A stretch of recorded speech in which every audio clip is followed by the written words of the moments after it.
Oh, good evening, everyone, and thank you for joining us. My name is Kenya Thompson, Project Manager with the Boston Parks and Recreation Department. I'm excited to kick off the design process for Phase 1 improvements to James Roberts Park. Um, this park may be small, but it's truly a hidden gem here in Alston, and we're grateful to have your voice helping guide its future. Next slide, please. This meeting is being recorded. Boston Parks and Rec Department will be posting this on our project webpage for those who are unable to attend tonight's Zoom meeting. Next slide, please. Um, please be respectful and mindful of each other's time when asking questions, providing comments so that all attendees are able to participate in this meeting. Next slide, please. Okay, and um, last but not least, I probably should have waited a little bit. I'm so sorry. People are coming in now. Just some Zoom tips. Your camera and microphone will be muted, but if you like to ask a question, you can raise your hand, use the hand icon at the bottom of the screen of your screen. You can also, if you're joining by phone, use *9. And if you have any questions, you can start some questions in the chat. We'll answer them at the end of the meeting. Uh, Next slide, please. Okay, so the agenda for tonight, we're going to do our project team and timeline, some site investigation and from past to present, some design development ideas, and listening and discussion. Next slide, please. Okie doke. So before I introduce the rest of the team, I just wanted to reiterate that Phase 1 will focus on three key areas: the renovation of the splash pad, drainage system improvements. That means we're going to make sure we're reducing flooding to prevent the grounds from being muddy or just pooling in areas. And last but not least, some arborist work to support tree health and ensure long-term safety. Overall, I still want to share that our team is looking ahead for future phases that will include new site furnishings, plantings, and upgraded safety surfacing. Throughout this process, we'll be gathering community feedback to help shape the long-term vision for the entire park. Before we dive in, I just want to give some context. Please think about circulation and how people move through the park. That matters. But I also want to share that the existing trees play an important role in defining those pathways and shaded spaces. Also, our current mix of uses that we have there, we have kind of two, some passive and some recreation, and we'll share that more in the meeting. But I'd also like to introduce my colleagues. I have Jennifer Roberts here. She's from the Mayor's Office of Neighborhood Services representing the Alston Brighton community. And I also have my colleague, Mikkel McMillan, our outreach coordinator, who'll be supporting communication and engagement throughout the project. Most importantly, we're also joined by our design team from Weston and Sampson. They bring extensive experience working with urban open spaces, and many here in Boston, and they're enthusiastic about collaborating with this community to reimagine the park in a way that honors its history and supports today's families and residents. With that, I'll turn it over to Cassie from Weston and Sampson. Great. Thanks so much, Kenya. And my name is Cassie Bethany. I'm a team leader and landscape architect at Weston and Sampson. And with me is Gracie Swansburg, who's also a landscape architect, and Emma Usgaris, who's controlling the slide deck for us and a landscape designer in our office. We feel so grateful to be here and to be thinking about this space and what it means to this neighborhood, to the broader Alston community. So we'll walk through some observations that we've been making as we've been starting to get boots on the ground in this park. And really the hope is that we'll be brief, and then we'd love to open this conversation up and hear from you all about what you'd like to see. The next meeting that we'll have is about, we'll share some concepts and ideas. And so what we hear tonight will go into those concepts, reimagining the space. Next slide. So our project timeline is shown here. We kicked off in the fall and we've been in what we call site analysis mode, and we've been doing a tree assessment. So we have an arborist on our team who's looked at all of the trees and we'll share what the results are of that survey work. And then we've also had a detailed topographic survey done by a professional land surveyor in before the snow hit, to make sure that the ground, the existing conditions were captured, and we can develop design plans based on those existing conditions. So we're here tonight at our first community meeting. We'll move through conceptual design, as I mentioned, and we will probably be back to share those ideas in like January or even early February. So we'll share about probably 2 to 3 options for you. We'll then likely have an online survey where we'll collect some more feedback, and then we'll refine those 3 designs and consolidate them into one preferred plan. The hope is to take the best ideas of all 3 and come up with one plan that everyone feels great about that we can move forward with into construction documents. We'll develop those documents through the spring of next year. We will go out to bid for that phase 1 work that Kenya mentioned and be in construction in the fall of next year. Next slide. So in the Venn diagram in the upper left corner is helpful to understand where this community engagement, where your input fits into the larger picture. Park design has many inputs. It's both from the neighborhood and your feedback. There are overall parks and recreation goals from the city. There's City of Boston overall priorities and just general safety guidelines and regulatory code compliance that we have to adhere to. So that's more in the realm of ADA accessibility and those sorts of things, building code requirements. And then we're looking at a playground here. And so we wanted just to bring up the idea of what play means. It's not just the play structures. We try to get play in a physical way, cognitively, sensory play, touching and feeling and hearing, smelling, in communication and imaginative type play, and that social connection with other kids and caregivers and so on. And then we'll have these slides posted for on the project website after, so I won't go into great detail, but each of these categories has different goals associated with them, and a lot of those items can be seen through the different elements that are built on the site. So you can get imaginative play through playhouses, for example, and gross motor skills in the physical bucket can be developed through having dish swings or other kinds of swings.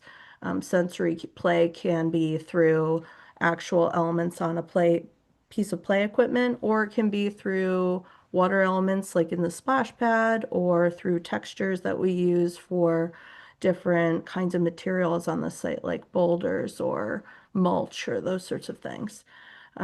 So all of these different categories, we want to make sure that we have each of these represented in a many different ways through the conceptual design that we'll be developing. Next slide. So part of our work has been some desktop work as well, getting an understanding of how this playground and park space has evolved over the years and what we've been able to learn. And we'd love to hear your input too and what you know, is that this space has really been in place for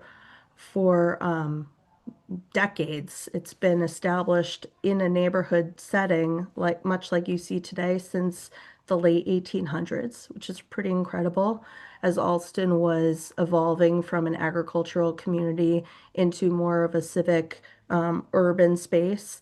And it evolved more and was called actually the Hooker Sorrento Playground during the early part of the 19th century. In the late 1960s, 1969, it was renamed after the late James H. Roberts for his contributions to the neighborhood. And then it went through a renovation in 2005. And then it was officially renamed the James Roberts Playground after advocacy in 2021. So, and that brings us to today in this renovation project that we'll be embarking on. Next slide. And so we really would love to learn more about who James Robert was and if there's ideas from his history and work that can be infused into the future of this park space. His home was at 31 Seattle Street. This is what we know, and we know there are some folks on this call that probably have much more information that we'd love to learn from. He was a war vet and was in the Massachusetts State Guard, serving honorably. He served in the Commonwealth of Massachusetts in the State Treasury Department for 28 years. He was also a member of the NAACP and the ACA, the Alston Civic Association, and the director of the Vietnam Conflict Veterans Bonus Program until his death in 1969. And he was also a Cub Master and committee chair for the Cub Scouts Pac 1, and a youth advisor. So extremely involved, many ties to the neighborhood, and this park is serving to honor him. Next slide. So Roberts Playground is located off of Cambridge Street in Lower Alston, um, right within the neighborhood portion of Alston and fit in this crux of the Charles River. Next slide. And we've taken a look at some of the nearby playgrounds and parks and what they have to offer. And there's a range of both passive recreation type things like walking paths and benches and community gardens, space for dogs, and then some active recreation amenities as well, playgrounds and fields, courts, and so on. Next slide. And so we're mapping those and trying to understand what does Roberts have that those places don't have, or what is it offering? And I think the what we're learning is that it's really serving more of this neighborhood niche, and there are some amenities that may not be available or there's not space for, like fields and courts at Roberts that you can find at Smith Playground, for example, or walking a bit further, 20 minutes out to the Christian Hurtner Park. So we may not be plugging a gap, but if there is a gap, an amenity that is something that you can't find within this radius, this 20-minute walk radius, or maybe even 10-minute walk radius, we'd love to hear about it in the discussion portion of this meeting. Next slide. And so we're zooming into the actual location of Roberts right at this confluence of Hooker Street, Sorrento, Goddard, and West Sorrento Street, and just pointing out the 31 Seattle Street on the right side of this image is where James Roberts lived.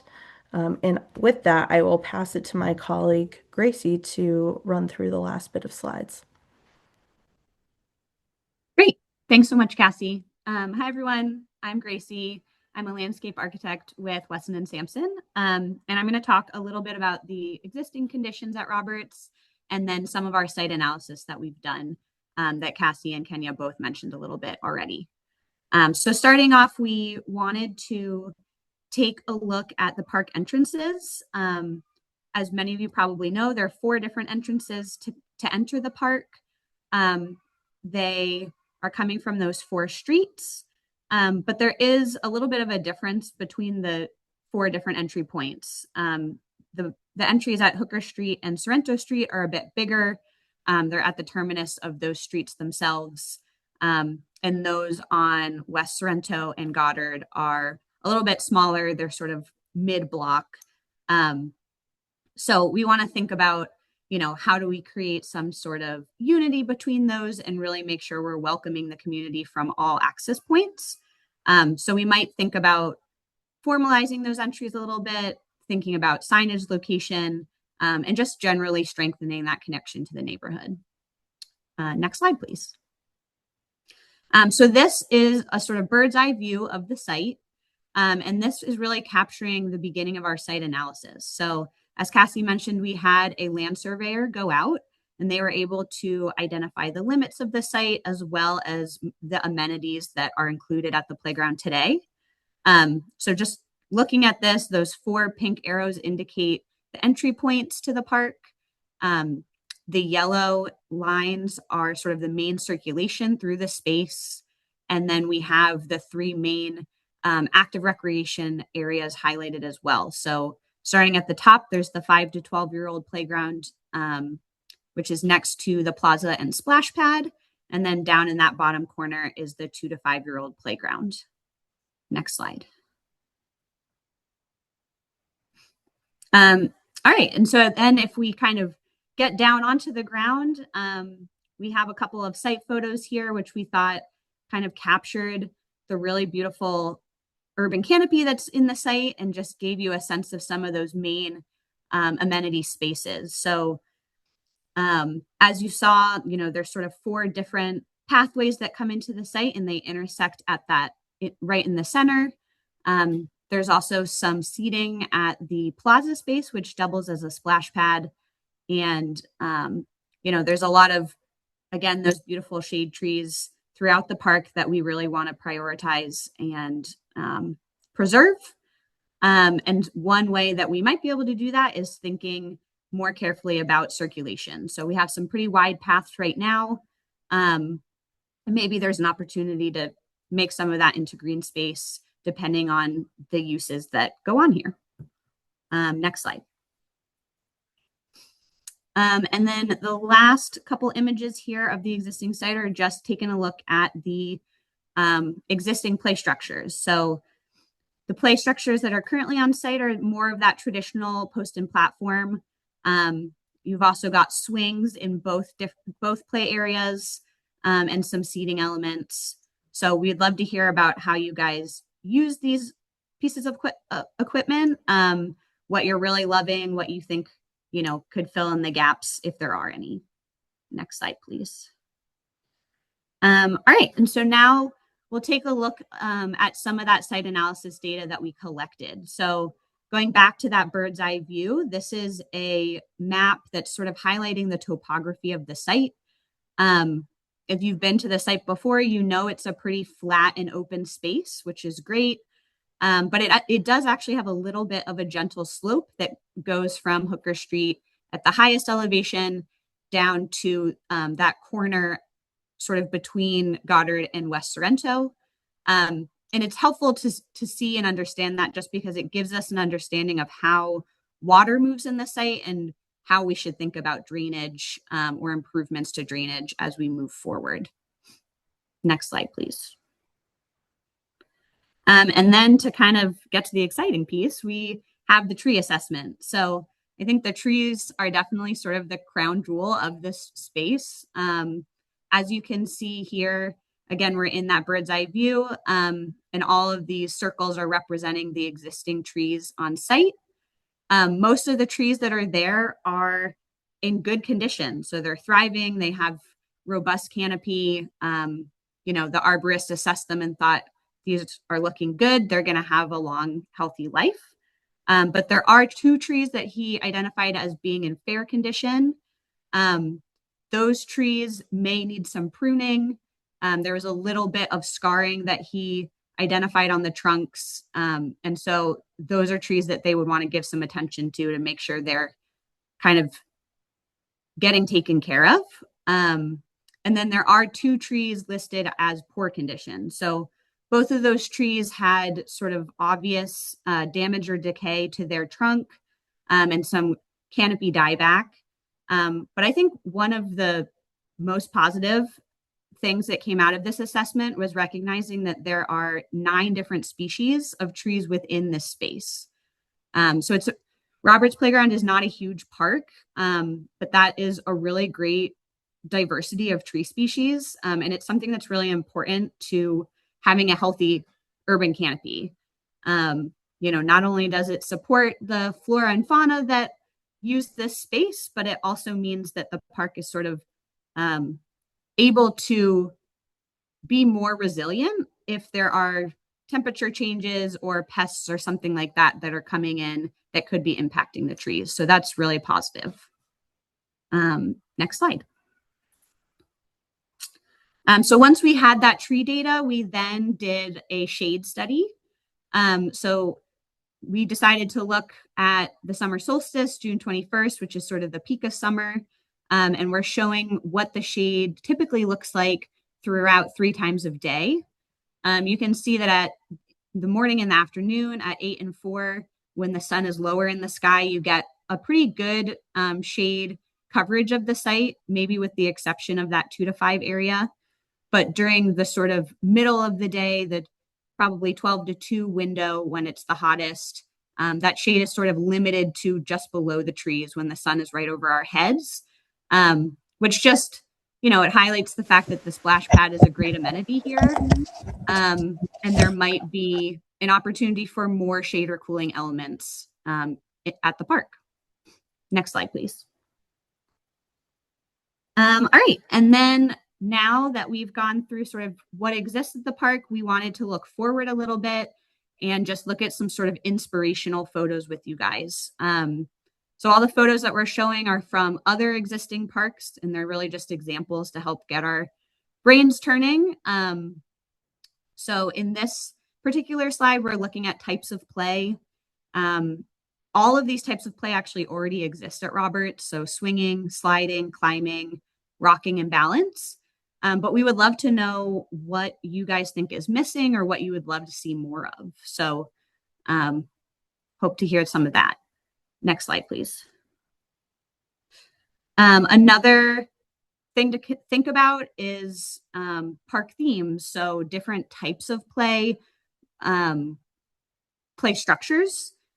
As we mentioned earlier, right now the park has more of the traditional post and platform, but eventually when updates are made, we could think about things that are more modern or nature inspired or imaginative. So we'd love to know if any of those jump out to you guys. Next slide, please.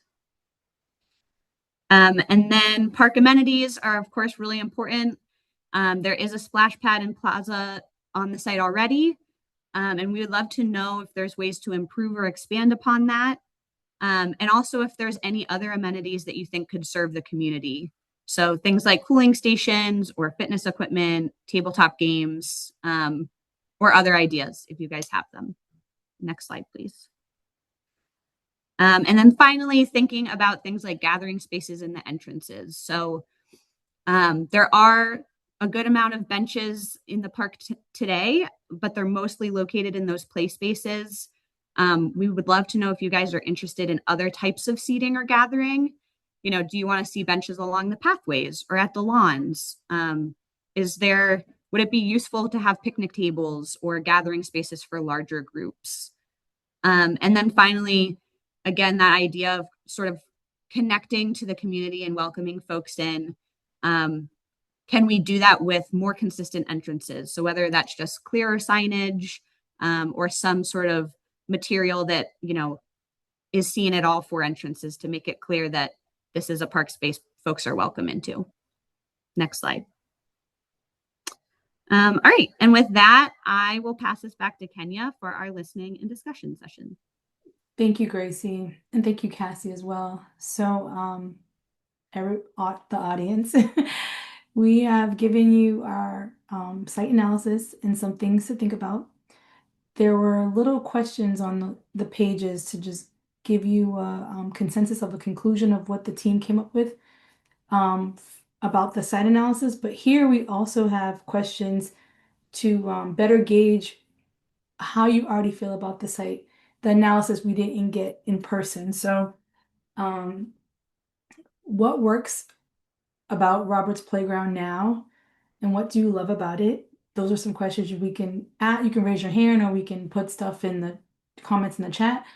What new features would make Robert's Playground even better? What types of play do you want to see at Robert's Playground? And is there anything we haven't mentioned that's important for us to know? So those are the four we're starting with. Okay, and I already see a hand raised. Mikkel, would you like to help me out with answering Yes, some of no these? problem. Thank you. Marlene?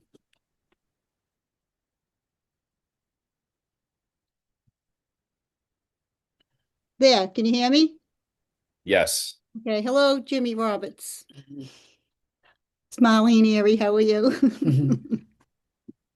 I just want to say there's a lot of things that need to be done in that park. I like the idea that you want to bring equipment in that will be for all types of children with disabilities and whether they're cognitive or physical. That definitely needs to be done over there. The equipment is quite outdated.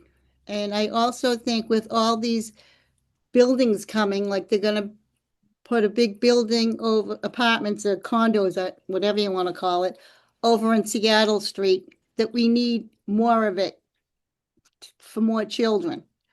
That's my first concern.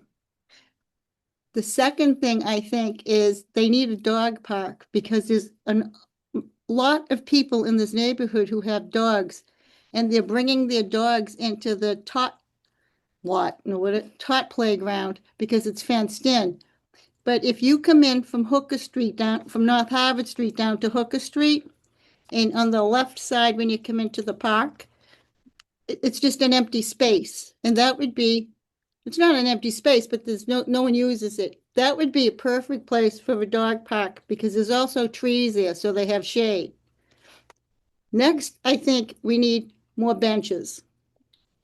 After that, I have to say, I belong to the neighborhood mitigation group, and we have all felt the same way that we don't want lighting at night if there's any type of a thing for teenagers, because we have had them in the past, and they're very noisy. They stay up all night, and they've even had like gang fights. So keep that in mind. The other thing I want to say is when you come in from, first of all, West Sorrento, it's really the Hopedale Street entrance. It's not really West Sorrento Street entrance. But when you come in from there, you can't really make it bigger because you're coming in tiny little spaces the city owns, and then the two houses there own the driveways. So it's just like a walkway. But so that's my next thing. And finally, until I think of something else, I think we need to put signs on all the entrances that it's the Roberts Playground. Well, thank you so much, Miss Marlene.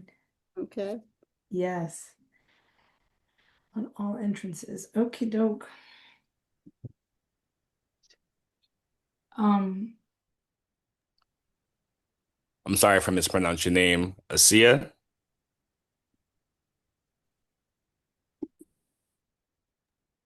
Yeah, thank you. Yeah, thank you, Marlene, for thinking about us dog owners, I want to kind of insist on that. There's a lot of people with dogs in the neighborhood, and many of those also have like dogs and small kids, and an area for dogs, small dog park will be kind of really, really great. So we don't have to invade the space for the kids. And we don't need much for a dog park. I mean, we don't need equipment, we don't need benches, we only need a fence. So it should be something that is really, really cheap. There is the dog park at the Smith Playground that is not good and is not really used because the surface is like small rocks, so the dogs cannot run and then they get hurt. So we don't need that. That was very expensive and it's not really used. We don't need anything like that. We just need a fence, really, really cheap, just an area where the dogs can run and can be safe. And I kind of disagree a little bit with Marlene about the lighting. It's really dark at night. I see the point with the teenagers, and I live just at the corner, so I don't want to have the park invaded by teenagers being loud at night. But it's kind of scary when you have to go through the park at night. I mean, I personally I avoid it because it's absolutely no light and gets a little bit kind of worrisome. Thank you. thank you.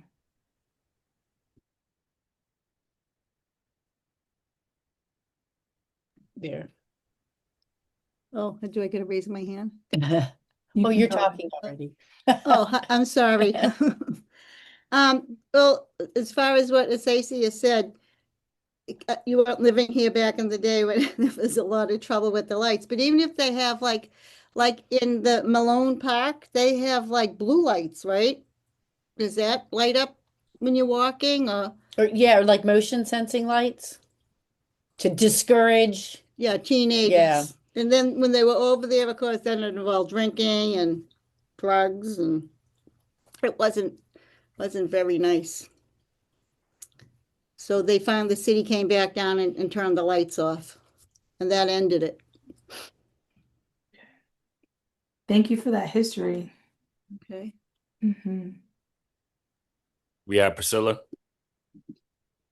Hello, neighbors. It's nice to see everybody. So I live on Wyndham Street, which is just one street over. And what I appreciate most about the park really is the shade trees, the huge, really, they keep it so cool. They provide a place um, for families who don't have a whole lot of air conditioning to come and be cool, be outside. So the water feature is also really important as a cooling center in the summer. Um, One specific thing I want to request that all slides be made out of a light colored material. And I know that everybody wants them to be colorful and happy, but the deep red gets super hot in the summer when the sun shines on it. So it just doesn't make any sense for kids in shorts having to go down the slide and burn their little bottoms. So please redesign, make it a light color. Even metal gets really hot too. So that's another piece of feedback. I will put up a hand for more benches and definitely some a table, a picnic table or two as a place where families can all hang out. Because, really, I do see a lot of families there. And the only other thing I wanted to say is that the two-phase aspect of this project um, could prove very frustrating for us because we would love to be thinking about the programming of the park. And that's sort of what we're talking about right now. But please, please set our expectations straight that this phase of the project is not about the furniture and the playing around. It's really more structural, as I understood from your presentation, that we need to fix, the safety of the water feature. We need to regrade the land so that it doesn't flood and, get pools of water for mosquitoes to breed in. Um, and I and then taking care of the trees. So those are all like safety or kind of background things. And I just want everybody to understand that all the fun stuff is not part of what you're talking about now. So my question is, will you have more meetings like this when you're actually really ready to dive into the details of the more human-centered programming of the park? Thanks. Thank you, Priscilla. We will be having two more meetings specifically about the three topics that I talked about earlier. Thank you for reiterating that to the audience tonight. And we'll, again, the conceptual designs, what we're all hearing, the more fun stuff, we still need to know because our team will be planning for that. So it's still important. And but right, like you said, our safety for water and keeping cool and our trees healthy, like are really, really, really solid assets is what we're trying to address tonight.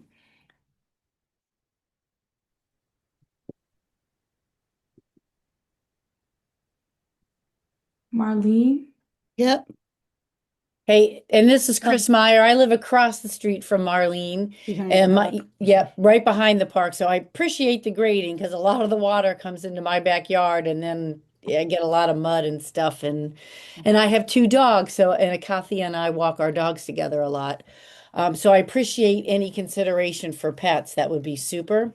But I'm wondering, as part of your landscaping design, if somehow you can incorporate landscape native plants and things like that to help with the grading, but also make it educational for the kids. So it's like they could walk through and see what different things are and open little booklets on the way through and see what the like this is a butterfly bush. Here's what a butterfly does. Some kind of design because there are those two green areas. Maybe one could be a dog park, one could be an educational garden with native plants and things like that. So that kind of would kill two birds with one stone. I hate to say that, but yeah, it's just an idea, something to think about. No, thank you for sharing that. I just want to make sure I got your name right. Chris Myers. Yes, Meier, Chris with a C. And Thank, I'm at 39 Hopedale. And thank, I'm at 36. okay.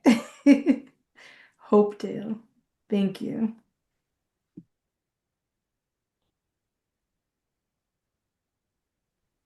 Yeah, one thing that I think that is really important is the water area. This summer when the water was not working, the amount of kids playing in the park with and without water is completely different because it gets really hot. Mhm. During the middle of the day, there is basically no shade.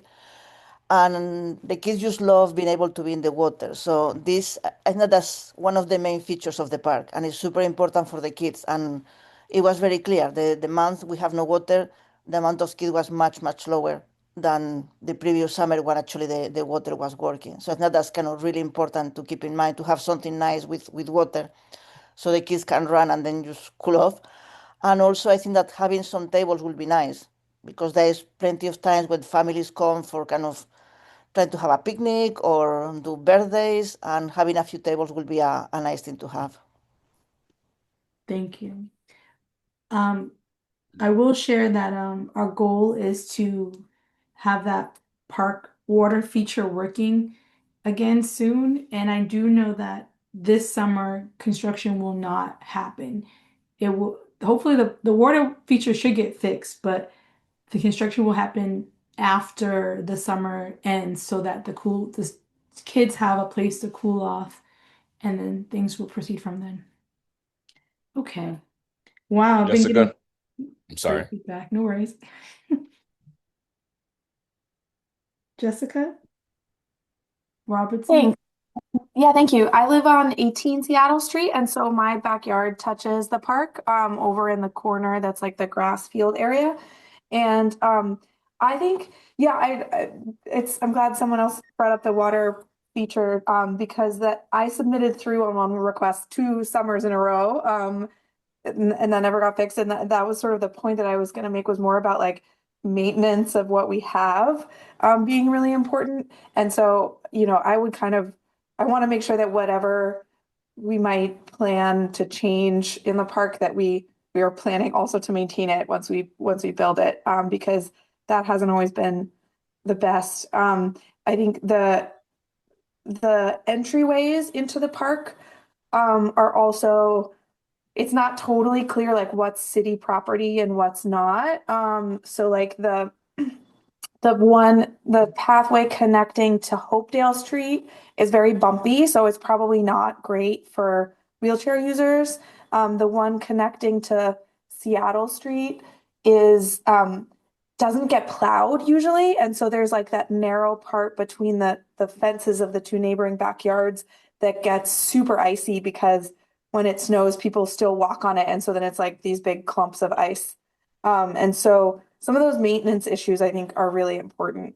But in terms of future programming, I see that park being used by all kinds of different people. So there's definitely people with small kids who are using it. There's definitely, older kids and teenagers who come and sit on the swings. And I definitely agree that some picnic tables or something would be nice because I see folks like bringing their own like folding tables to the park, which is probably a hassle, but people do it anyway. So I think there's definitely a demand for some tables. Um, and then another just like really basic thing is the the corner where our backyard is, all of the trash like blows into the corner of our fence because currently there's just like an open trash barrel in the park. So getting um the ones that have the door that you open, both for rats and for trash just blowing around rather than an open one would be great. Thank you. Thank you for that. For clarification, I do want to just share that Hooker Street and Sorrento Street, where there's a wider entrance, would be the main entrance that the city can control the most. Goddard Street in West Sorrento, not so much. Again, it's because of the location, but I'm writing all this down, trying to see what we can do immediately for maintenance to get out there and make improvements or changes. But I just wanted to clarify that. Thank you, Jessica. Andy. Hi. Thank you. Yeah, hello everyone. I'm Andy Breeding, and our property, we live on 36 Seattle Street, so we abut the property on that side. And I want to second what Priscilla said. I really love the trees, and I think the trees in the shade just they make the whole neighborhood nicer. And I really second the importance of that. Also, I kind of second the hope for maybe a little better drainage because yeah, we do get mosquitoes in that corner. So I really wasn't aware of the drainage thing as much, but I'm wondering if yeah that could be improved. And as we're talking about the trees, one thing that I'm curious about is whether there could be some like understory planting. So we have these fantastic trees, and then we have the grass space. But I'm just wondering if there could be some understory plantings that would kind of make it maybe a little more balanced.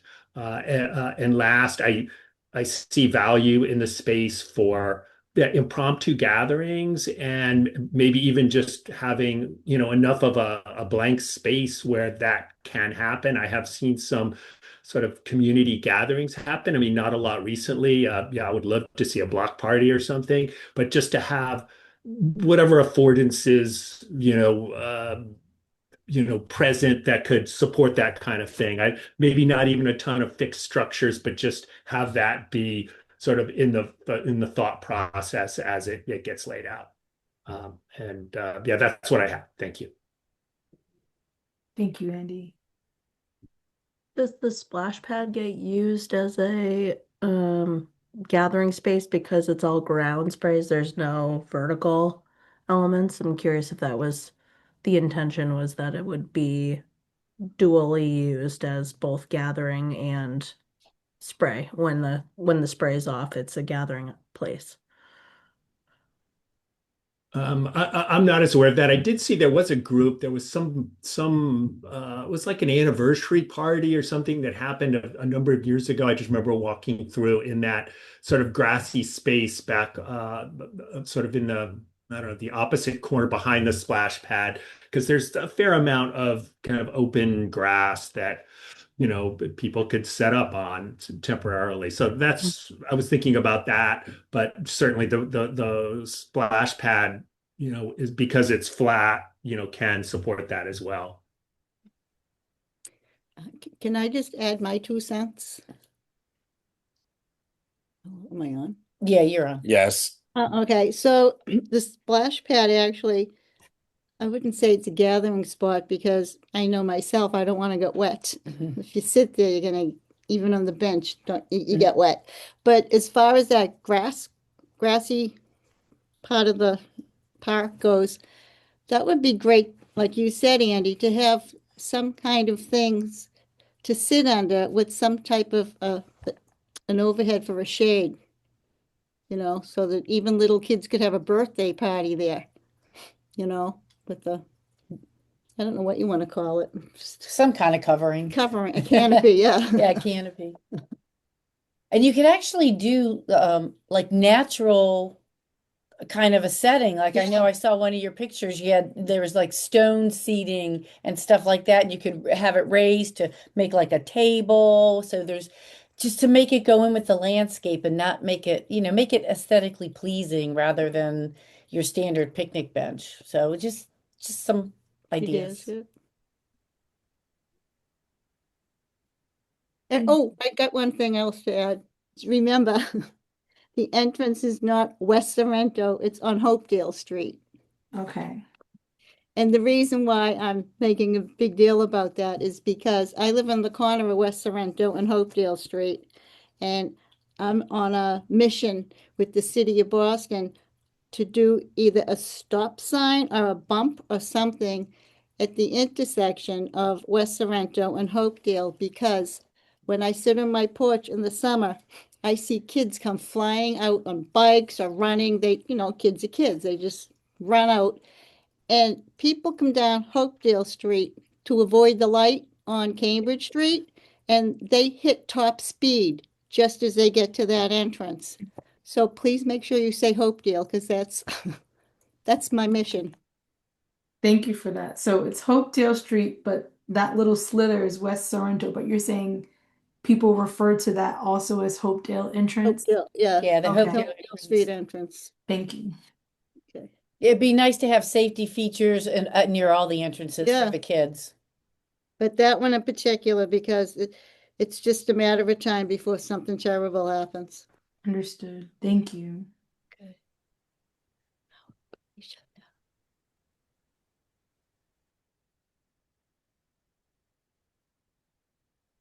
If I can jump in again, this is Jessica. Absolutely.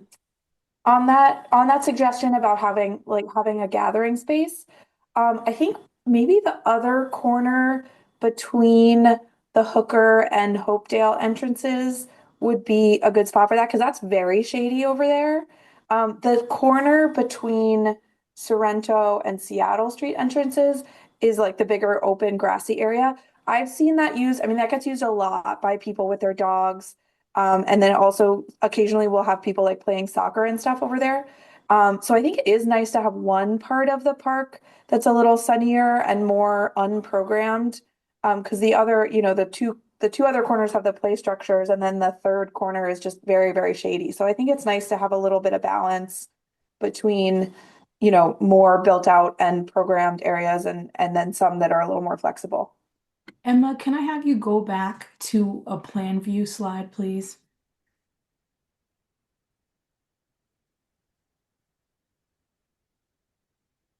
Okey doke.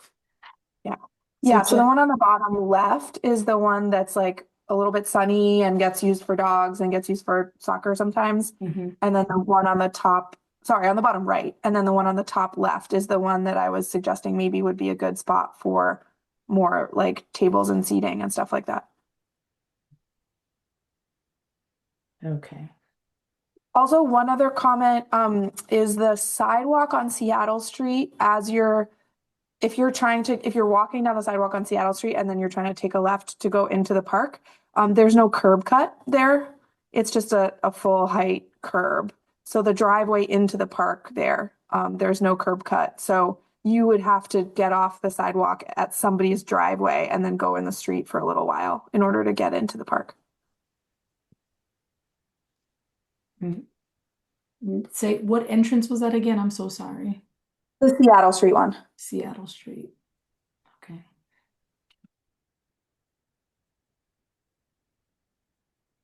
So people are walking into the driveway, that's private property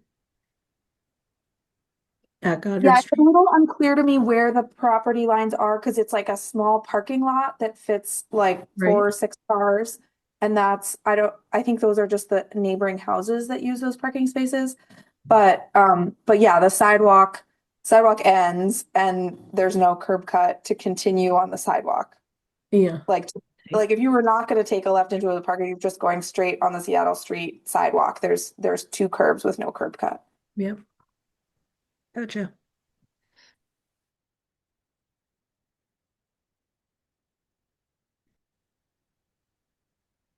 Thank you for sharing. Everybody, thank you for the details. That is very helpful for us.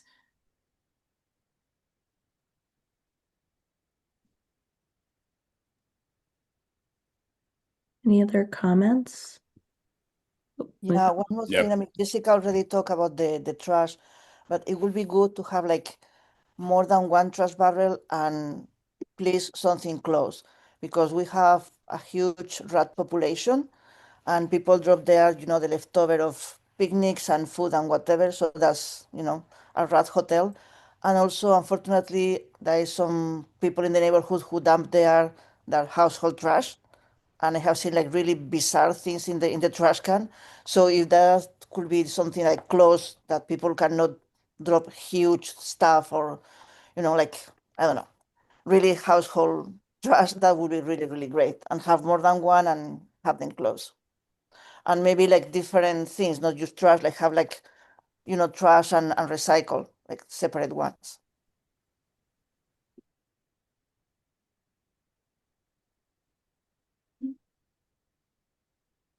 Thank you.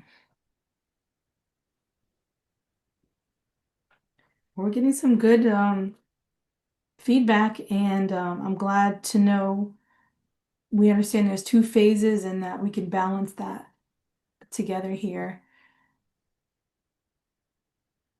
Our team will be working on taking in all this information, and we'll be working on getting a new community meeting soon.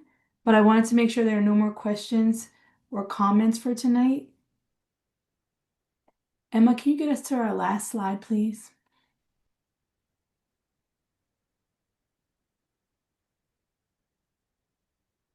Oh, we have one question. James, please. Hi there. I want to thank everyone for participating tonight. I'm James Roberts. My dad was James Roberts. For those of you from the neighborhood, from the old neighborhood that is still there, he was Jimmy and I'm little Jimmy. Okay? So I'm really proud of what you guys are doing. We fought hard for this a long time ago when I still lived in Massachusetts to get the park done, and it has progressed so much from there. I get back to Boston. I live in Atlanta. I get back to Boston about 3, 4 times a year, and the first thing I do is go to my dad's park. So I really appreciate it. My dad was really loved in the community. Those of you on here who are from the old neighborhood still know my dad. He was involved in everything. Everyone loved my dad, and this is great. And I appreciate what you're doing. This would make him just so happy being a lifetime Boston resident, doing so much for the community, for the veterans, for the youth, and for the Alston Civic Association. So thank you. I don't have a lot of comments about the things that you guys had to say tonight about parts of the park. I will be back soon. I will take pictures and I will give you my recommendations, okay? Based on the history of the park, based on how I see it. I don't live there anymore, but I care a lot about it. And maybe I can be a little bit objective about things in the park that you guys are overlooking because you're there all the time. Park means a lot to me. It means a lot to my family, and I will participate in any way that I can. I appreciate you sharing that comment with us. James, Jimmy. Sorry, I'm still sometimes uncomfortable giving people their nicknames even though they already announced it. Wonderful. Okay, well, we will definitely keep you posted and would love to meet up with you when you are here for a visit. Well, you can't meet up with me like the old days when I grew up there because the police would come. But no, I'm just kidding. I'm just kidding. It was a great park for us growing up as kids. There's things that you can't see that you probably don't know. How we used to make a baseball diamond out of that park. How we used to make a football field out of that park. To the person that recommended the slides being cooler, I understand, but I'd like you to put one metal one in there so all these little kids know what we went through in the summer when we were little going down that hot slide. But of course, I'm joking. But I do understand having cooler slides. The park seems to be geared towards a lot of younger kids, and that's great. And I just hope that you'll have a lot of activities for them and to keep their minds working and doing all the right things.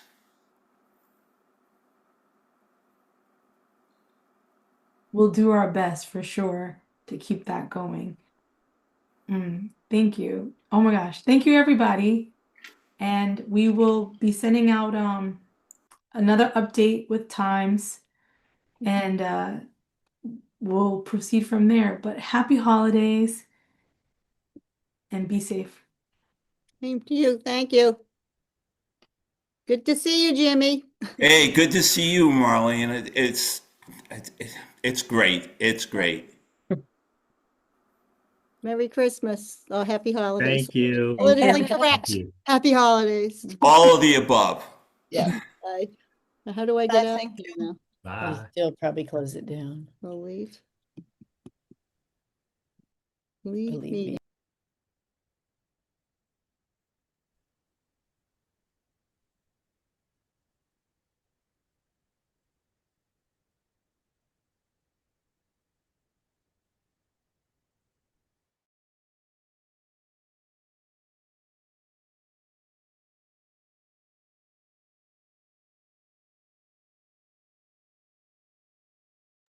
I appreciate you all. This was awesome. I thought it went very smooth. Thank you. Okay. It was a good group. That's great. Lots of positive comments, and it was great to meet Jimmy, little Jimmy. Yes. Yeah. I completely That agree. That was was a a nice surprise. surprise. Thank you. It's also really nice to know that everyone is so engaged with the space. Like it just seems like everyone who lives around there